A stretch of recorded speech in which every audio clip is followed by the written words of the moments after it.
Selamat datang kembali di sesi pendalaman kita. Kali ini kita bakal kupas lagi nih materi yang Anda berikan soal seni menciptakan daya tarik. Ini banyak idenya dari The Art of Seduction ya, yang mengupas psikologi di balik ketertarikan. Fokus kita kali ini gimana sih godaan itu seringnya dirancang, bukan sekedar ya kebetulan aja gitu. Kita coba bedah ya. Iya, yang menarik banget dari sumber ini tuh penekanannya bahwa daya tarik itu seringnya bukan cuma soal fisik loh, lebih ke permainan psikologisnya. Gimana caranya membangkitkan rasa, penasaran, atau menyentuh keinginan yang mungkin terpendam. Nah, dari situ godaan mulai kebentuk. Inti argumennya sih, manusia itu cenderung pengen sesuatu yang kayaknya susah didapat. Atau yang sedikit ada nuansa terlarang. Kalau datar-datar aja, aman terus, malah bisa jadi bosen gitu. Buku ini bilang, banyak orang tuh kadang nggak sadar ya, pengen ada sedikit petualangan. Sesuatu yang beda dari rutinitas. Nah, seni menggoda di sini tuh ya tentang memanfaatkan ketegangan psikologis itu. Oh, jadi fokusnya di pikiran ya, bukan cuma tampilan luar. Wah, ini benar-benar ngubah cara pandang sih. Terus, gimana sumber ini menyarankan kita memulai penciptaan godaan ini? Langkah awalnya gitu. Oke, salah satu strategi awal nih, pendekatannya jangan langsung. Jadi, jangan terlalu nunjukin minat terang-terangan di awal. Itu bisa bikin orang langsung, pasang tameng. Sarannya, bangun rasa aman dulu. Mungkin lewat teman, atau ya bangun hubungan yang kesannya netral aja dulu. Jadi targetnya nggak ngerasa lagi didekatin. Hah, kayak nyelinap gitu ya? Biar nggak kekauan. Contoh Lauzen sama Grande Mademoiselle itu ya. Dia kan deketin sebagai temen dulu. Jadi si target nyaman, nggak sadar ada maksud lain. Betul-betul. Fondasi amannya dibangun dulu, jadi target lebih reseptif. Nah, kalau kehadiran kita udah mulai terasa, langkah berikutnya kata buku ini, ciptakan aura misteri. Jadi sosok yang agak susah ditebak. Susah ditebak, maksudnya gimana tuh? Jadi teka-teki gitu? Iya, benar. Kayak menampilkan sifat yang kelihatannya kontradiktif. Mungkin kelihatan kuat, tapi ada sisi lembutnya juga. Atau kelihatan spiritual, tapi kok ya suka hal duniawi juga. Ambiguitas ini kayak contoh si Dendi yang mainin citra maskulin feminin, atau Madame Recamier yang penuh teka-teki itu, nah itu justru bikin penasaran banget. Orang jadi pengen tahu lebih dalam, pengen mecahin kodenya. Oke. Jadi ambiguitas itu bikin orang jadi investasi mental buat nyari tahu. Ini nyambung dong ya sama strategi berikutnya, soal bikin diri kita kelihatan diinginkan atau susah diraih? Nyambung banget. Disinilah prinsip kelangkaan itu main. Penting banget buat membangun godaan.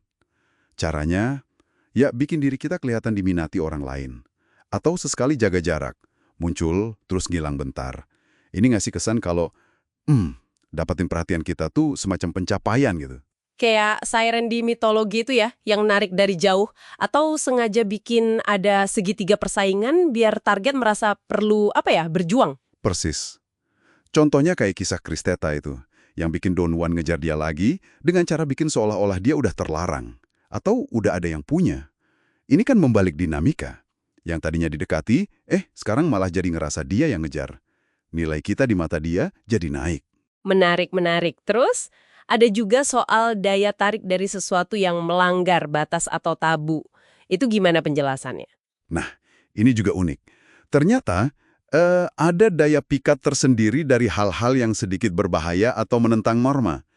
Sumber ini bilang, banyak orang tuh diam-diam punya fantasi buat nge-explore sisi yang lebih, gelap atau terlarang.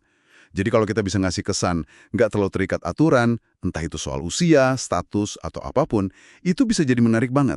Oh, kayak reputasi Lord Byron yang berdosa itu malah bikin wanita tergila-gila ya? Ada campuran bahaya sama romantisme gitu? Bener banget.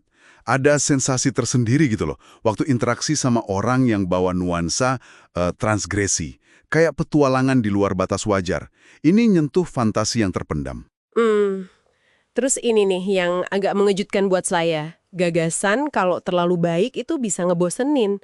Malah perlu ada campuran antara kenikmatan sama rasa sakit emosional. Bisa dijelasin lagi nggak? Iya, ini mungkin yang paling kontroversial. Tapi menurut buku ini penting buat jaga intensitas hubungan jangka panjang. Kalau terlalu nyaman, terlalu baik terus, hubungan bisa jadi datar. Justru sesekali menciptakan ketegangan, mungkin sedikit rasa cemburu, rasa nggak aman, atau konflik kecil, tapi terus diikuti perbaikan, itu malah bisa memperkuat ikatan emosional. Oh, jadi dinamika naik turunnya emosi itu yang bikin apinya tetap nyala. Perubahan dari perlakuan dingin terus tiba-tiba jadi hangat gitu bisa bikin luluh ya? Kurang lebih gitu gagasannya. Kan nggak ada puncak kalau nggak ada lembah, ya kan? Ketidakpastian emosional ini kalau dikelola dengan pas, bisa bikin target makin terikat, makin fokus ke kita. Oke. Setelah kita bedah semua strategi ini, apa nih artinya buat Anda semua yang dengerin? Kenapa sih memahami mekanisme godaan ini jadi relevan? Ya, memahami ini tuh bukan berarti kita jadi, mendorong manipulasi ya, bukan itu tujuannya.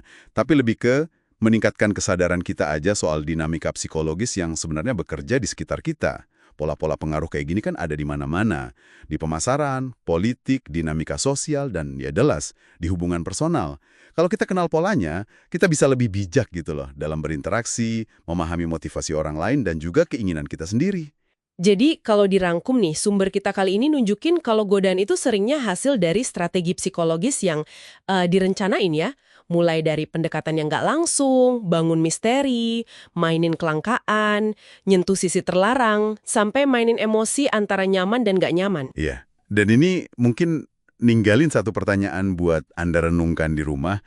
Kalau memang daya tarik dan keinginan itu bisa direkayasa, sedemikian rupa lewat pemahaman psikologi, seberapa otentik sih sebenarnya keinginan-keinginan yang kita rasain tiap hari? Menarik kan buat dipikirin? Sampai jumpa di pembahasan kita berikutnya.